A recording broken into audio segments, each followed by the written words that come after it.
Hi everyone, welcome to HubShot's episode 221.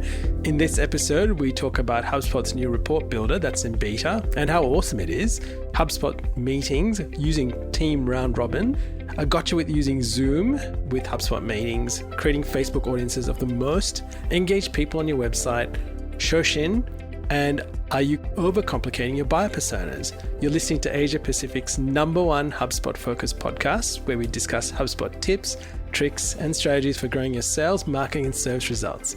My name is Ian Jacob from Search and Be Found, and with me is Craig Bailey from Zen Systems. How are you, Craig? I'm really well, and we'll explain what Shoshin is at the end of the show, and watch how we wrap this episode together, because we're going to start by talking about treating people with respect as they start their journey as a marketing professional, aren't we, Ian?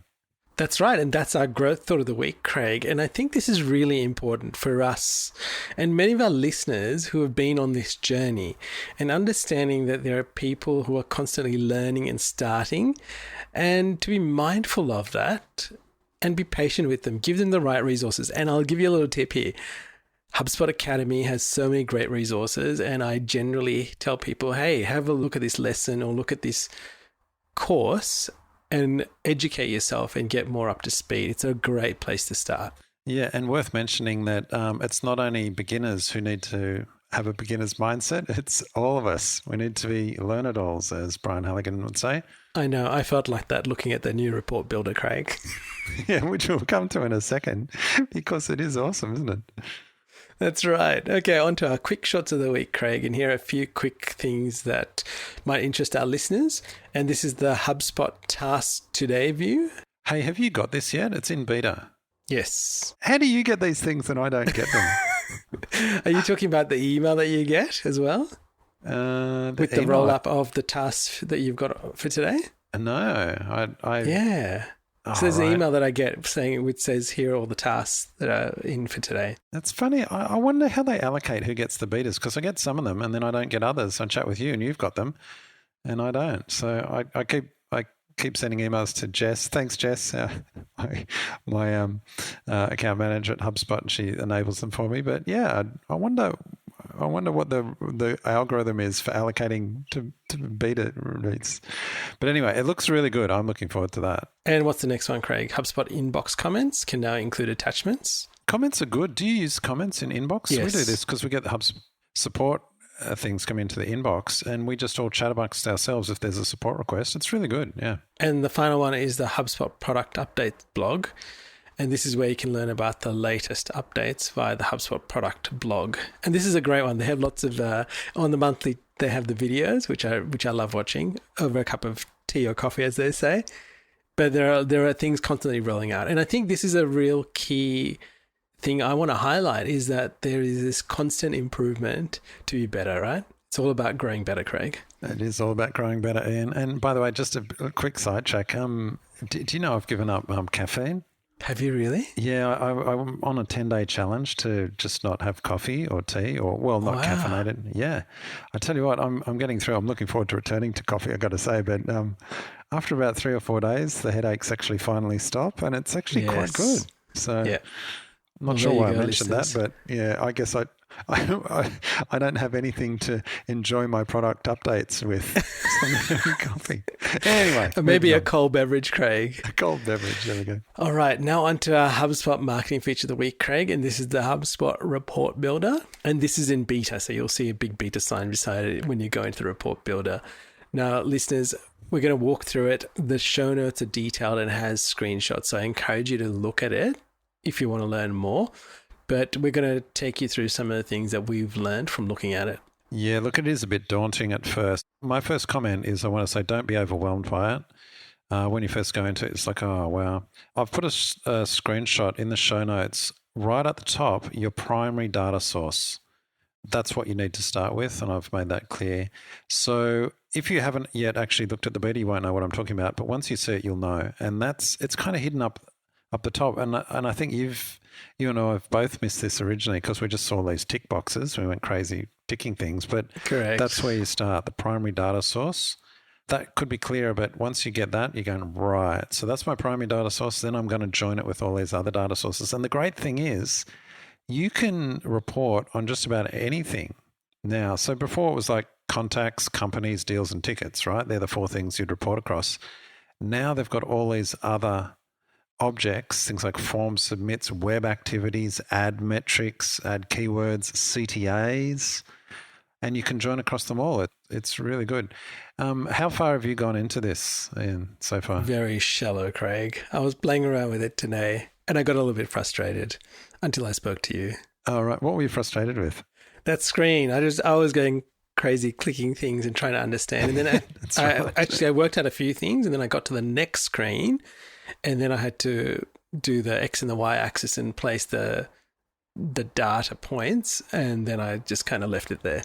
Yeah, this is more of an advanced user tool than just a simple click. So they've got a library of reports that are pre-made. So you can just, if you've got on a dashboard, by the way, we're not even talking about dashboards this episode, but gee, the dashboards are much better now as well. I love the dashboards. Yeah, so they've got all these pre-prepared reports, just drag them or plonk them on your dashboard. But here with this new custom report builder, you can get very sophisticated about the reports you build, joining across things. And we've got a few examples in here. Like I joined across web activities with form submits, with contacts, joining across them all to produce reports.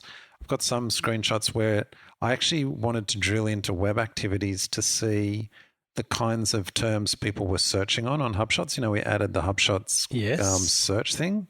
Correct. So I've got an example on that.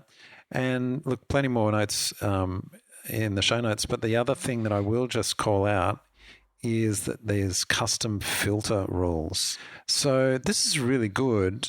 Previously with reports, you'd filter down. Mm-hmm. So you'd kind of filter down and down. They were almost like always an and, this and this and this and this. Whereas now you can see in one of the screenshots I've got there, you can actually put your own parentheses in. You could say this or this or this and this. And you can do that kind of ordering of parenthesis for how it's filtered. It's really powerful and simple. Pick two, Ian. Powerful. Deeply, Craig. So, and the other thing I like is that you can export stuff out. So that's good. Now, tell us, Craig, what are the things that you don't like? Okay, so the thing that disappointed me is that on some of them, the time frames, for example, the web activities events, you're limited to 30 days, maximum of 30 days. I actually wanted to run it for the whole year, but couldn't. Can be a bit slow to recalculate. It must be doing some massive number crunching behind the scenes, but I'm sure that'll get better.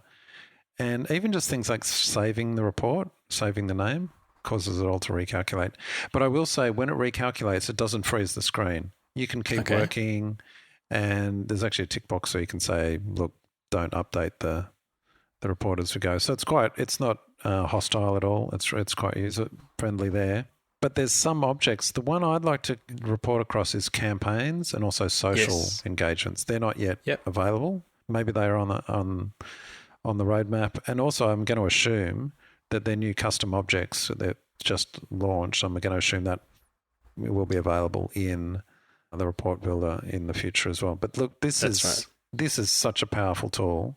To think a couple of years ago when they were trying to, charge a fortune for this really lame ads reporting add-on, to come to where it is now with all this functionality and their dashboards and everything, they've come a long way. And it's just, this is really good. This is a really good tool. I'm very impressed with this. And I think one of the key things here, Craig, is that people get to a stage where, for example, they've utilized all of the pre-built reports and then they start delving into something more specific. And this is where this is going to be deeply powerful to deliver that data. Now, Craig, on to our sales feature of the week. And this is about HubSpot team round robin meetings. And this is not a new feature. No, it's not new. It's been around for ages. And you use this for some of your clients as well, don't you? Correct. I have set it up for some of our clients and I loved how it works. And we just want to make you aware of it, that this is a really key aspect. One of the features I think that makes the meeting tool stand out, especially when we're talking about teams, and the ability to do that. So you can put the people in the team and essentially the system will pick out who's available at the time and give the person the ability to book the meeting. Now, so that's one part, right? what's the next part? There is a gotcha with this. It is, and we'll come to that now, gotcha of the week. But I really like this team round robins. I've only just started using it recently, I have to say. And so that's why wanted to put it in the show notes. As I said, it's been around for a while. It's not new, but I hadn't used it until a week or two ago. And it's really good. I just really like it. And as you said, it just means whoever's available, there's only one meeting thing that you go and sign up for, and it allocates it out to whoever's available. So really flexible and good user experience as well. Now, one thing you can do within that, and that is going to be a gotcha of the week, but you can put ability to have a Zoom link that'll automatically get put in there. And we're going to come to that. But before we talk about that, the sales feature of the week. Sorry, I meant the HubSpot extra of the week, Craig. Extra of the week, because there's so much good. You told me about this one. You were like, did you know you can do this with emails? I was like, no. Show me this. And you've got some nice screenshots as well. After a discussion about emails in the last episode about having a single column, I had a customer of ours kindly put together a 3-column email, which made me mortified. Yes. Anyway, to do them the justice, I kept it as version A. I made version B with 2 columns. And in the process of doing that, I was testing it on mobile, and I said, well, how do I make this look better on mobile? And what I found was in the builder for the image, happens to be for the image part of this, there's a slider that says show as maximum width on mobile devices. And I thought, okay, I'll try to test this out. And sure enough, what did I get? I got the image spanning the full width for mobile. Now, when I first did this, because of the image sizes, it didn't work 100%. But then once I fixed it up, it worked better. And I've put a screenshot in the show notes of what it looked like on a desktop device when you preview the email and what it looks like on a mobile. And it turned out really great. And you'll see the same part of the email in the show notes. So I encourage you to use that and use that feature to make it better for mobile. Yeah, this is really good. By the way, I'll just tell listeners, if they go and see the screenshots, you have deliberately pixelated the photos, okay?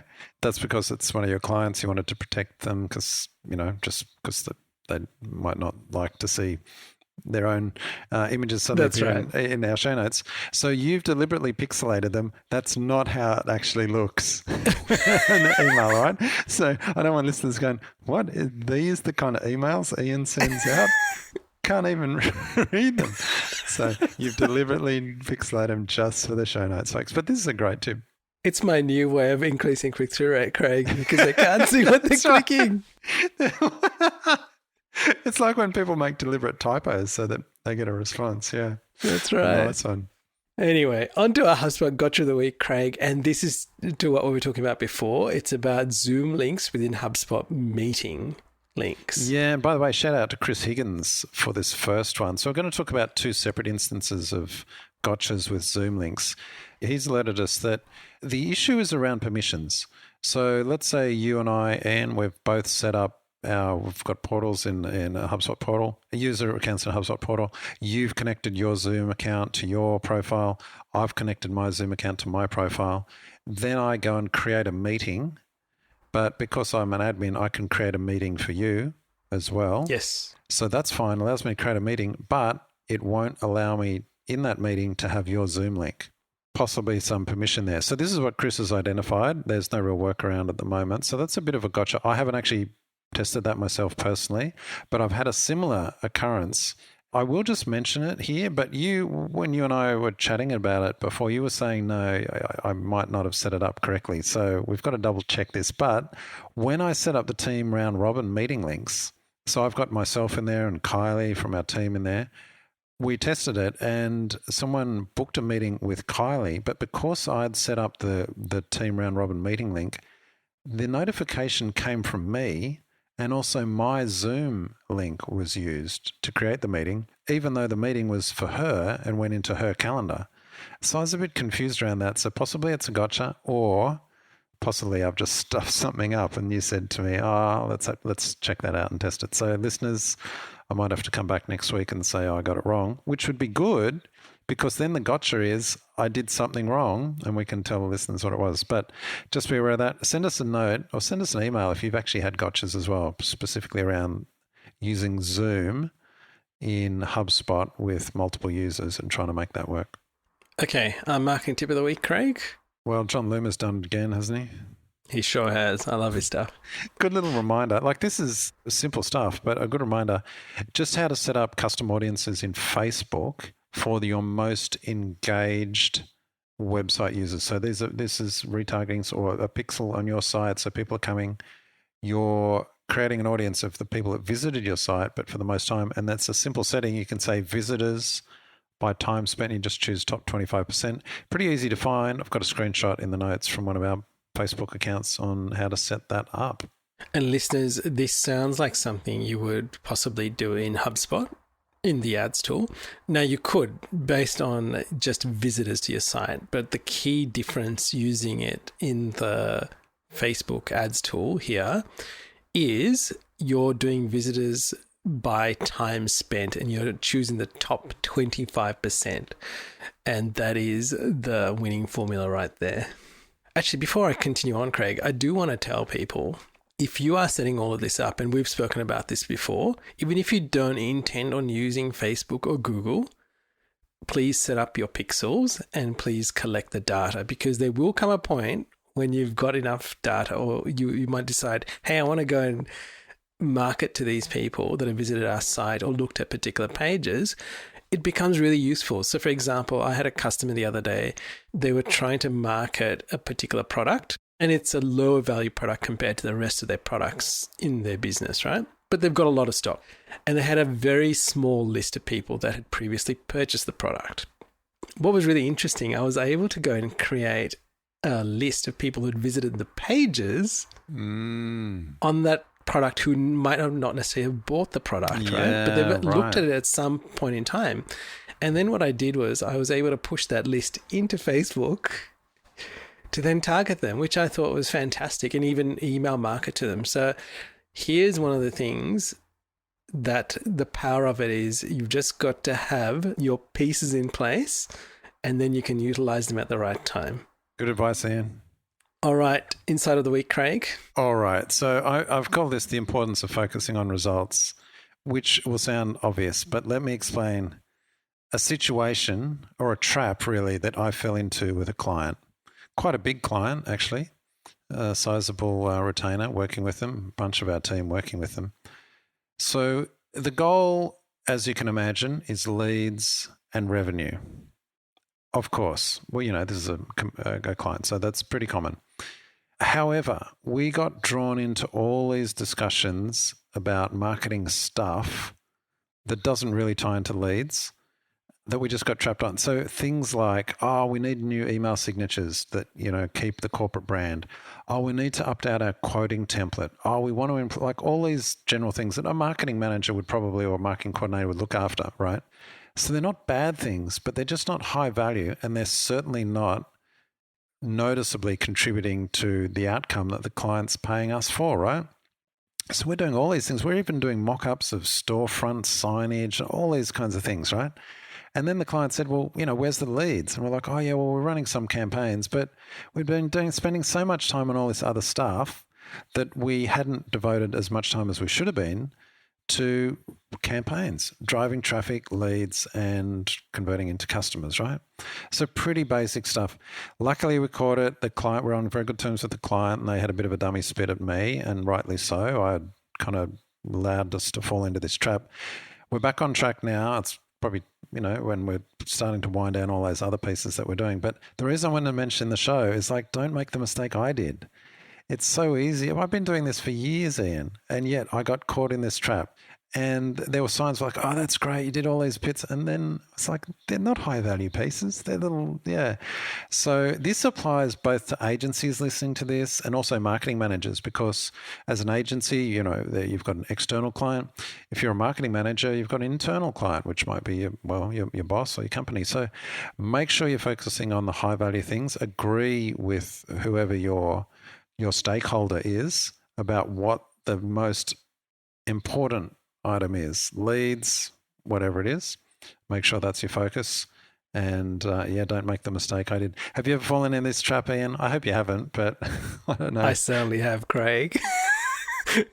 That's why I can relate to this. And, you know, one of the things that we have done is be really clear when we're talking to people, be really clear on the goal. Write that at the top of the piece of paper, really big. And then if they're asking you for all of this stuff, or you are being required to deliver all of this, is write it all down and then measure it against, hey, what have I got to achieve, right? We've actually got a big blackboard in the office now we write stuff on so we can see it every day. Oh, that's a good idea, yeah. And you don't understand. It's great having HubSpot and it's great having reporting and getting stuff emailed to you. But when you have something, when you walk into your workspace that you see in front of you, or you constantly, when you scan the room, you see that, it has a whole different effect. It really refocuses you from what am I doing here and brings you back. So yes, those things might be important. So write them down and then measure it against what you want to achieve. And you can put that in a, we need to do that, or on the later pile, or I need to delegate this to somebody else to get it done. But it's not your main focus. But that's the way to manage it really well. And I mean, encouraging people, be visual about it. I've been telling people to write sticky notes and stick it on their vanity mirrors or in the bathroom or wherever it is. Wherever you see stuff a lot, do it, because it keeps you focused. And listeners, this is not just for marketing. This is even for something you want to achieve for that week or even in your life. What are you believing for? And do that. You'll be surprised what you will achieve and what the outcome will be. All right, resource of the week, Craig. And this is Ahrefs Webmaster Tools. Yes, so Entry this is a free level version. Yeah, it's a free version. It's pretty good. You get a site audit and backlink profile. And they've called it Ahrefs. Oh, by the way, is it Ahrefs or Ahrefs? No, I think we talked about this before. Yeah, Ahrefs, I think. What did we decide? Ahrefs, yeah. They've called it Ahrefs Webmaster Tools, which is a confusing name, but I guess it's okay. But everyone, you should sign up. And when you do, you can just import straight from Google Search Console. So if you've already got your website set up there, imports them all, creates the projects. It's great. And what does it give you, Craig? It gives you their site audit and a backlink profile for each website that you import. Now, their site audit's pretty good, highlights a few things. We use SEMrush for most of our stuff. We've got a big paid plan with SEMrush that we use, and it's got a site audit. And so we're kind of comparing it to this to check what's good and bad. And actually, the Ahrefs one does have actually some nice things on it. So one of the things that jumps out, it'll highlight large images on pages, so you can quickly go, oh, and so we had one of our client sites that set up this little resources page with tiny thumbnails. Each of the thumbnails, you guessed it, was some massive, 3 or 4 meg image that they'd just resized within their CMS. So yeah, immediately then we're cleaning up and making pages more performant. Is that a word? Performant, Ian? No, more performant. And then there's also a backlink profile as well. So I think it's just a no-brainer. Go and set them up. They're really good. Now on to our quote of the week, Craig. And this is from John Maxwell, one of my favorites. And it says, the 7 steps to success. Number 1, make a commitment to grow daily. Be a learn-it-all right there. That's right. Number 2, value the process more than events. Number 3, don't wait for inspiration. Number 4, be willing to sacrifice pleasure for opportunity. Number 5, dream big. 6, plan your priorities. Oh, well, there we go. Inside of the week right there. That's right. And number 7, give up and go up. What's that last one? Give up to go up? What's that mean? So you've got to give up certain things to move up, Craig. So I saw a really good, I don't know if there's a meme or a picture of someone was saying that you can't carry a really heavy suitcase up a mountain where if you're climbing somewhere or you're going places, you're moving up, you can't carry really heavy stuff. You've got to let go of stuff so you can climb the mountain. And there you go. There you have it. Now, Craig, the word of the week, Shoshin, tell me. It means the beginner's mind. So see how we've very neatly top and tailed this episode around that. And got a link to the Wikipedia link. But yeah, it's just, I think it's it's more of a Zen term. And it's around just this idea of approaching everything as a beginner, even if you're advanced. And I remember when I did karate for many years, as you know, and the people that were probably the most open were the black belts and the higher dans when we got there. Just this idea that you're always a beginner. So it's a very martial arts mindset as well. You're always a beginner. You've never kind of arrived. You've never reached it. Very well said, Craig. All right, listeners, now we talked about buyer personas can overcomplicate your marketing. Oh, I just see this from a friend of the show, David C. Baker. We love his stuff. He's got such a good post just talking about, and we've all seen those buyer persona, how to create a buyer persona. And it's like this massive list of characteristics and are they married and what they got kids and pets and what do they drive and what coffee do they drink and all this. I'm like, what? You and I have discussed this on the show. It's like, what is this? It's so like specific and bizarre. He's just come along and it's such a relief to read this. He's like, you only need to know a few things. Pain points, their understanding of the cost and the authority to make a purchase, along with the confidence in you as a supplier. It's like, that's your buyer persona. How do you find those people kind of thing? I do get it though, knowing interests of people is important.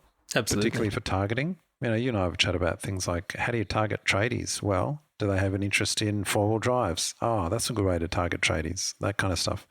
So I get that, but a lot of the other stuff, it's just, overkill, isn't it?